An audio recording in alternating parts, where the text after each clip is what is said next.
Remember Cabbage Patch Kids and Pokemon cards? Well, there's a new craze hitting today's elementary school set. They are rubber bracelets. We showed them earlier. They're in the shapes of animals, food, even superheroes.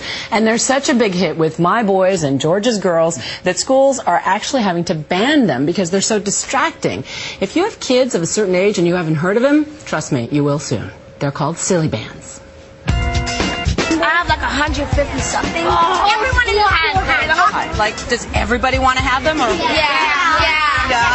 Take a look at the arms of these New York fifth graders and you'll see the latest fad sweeping the nation's elementary and middle school kids, silly bands.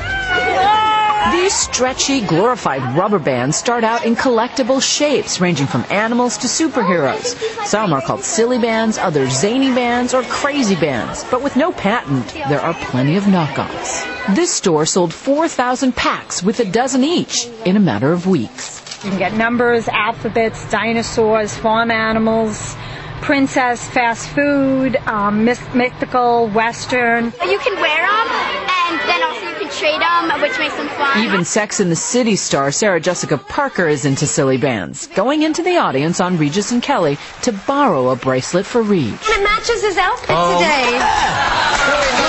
Jim Howard says he came up with the idea for zany bands while working in China last summer. He spotted some cool rubber bands and decided to make them into fun shapes for his nieces and nephews back home. As soon as they had received them, they emailed me back wanting more for all of their friends. Now the bands are so popular, some schools are actually banning them from classrooms, saying they're too distracting for students. My teacher, he said, okay, kids, tomorrow morning, if you have any silly bands on, I'm going to take them away. And do you agree with that?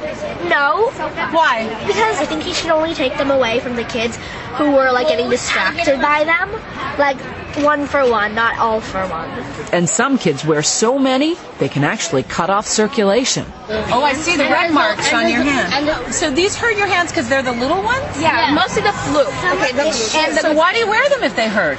Because they're so cool. Principal Lisa Farrell no longer allows students to wear the bands past their wrists or trade them while at school.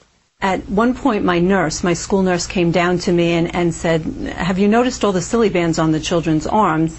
And it was getting very tight and constricting. But even so, it looks like silly bands are here to stay, for now. At least until the next fad comes along. So nurses' offices are saying that kids are coming in with their fingers falling asleep and numb, and she said, take the bands off. That makes a lot of sense. I don't know, I'm going to take these home. I'll be a hero again. Exactly. This week. Last week, Jonas Brothers. This week, silly bands. That's what we call the perks of the job, George. And what do you think? Do you think silly bands are harmless fun, or are they a school nuisance? Tell us what you think on our shout-out board at abcnews.com.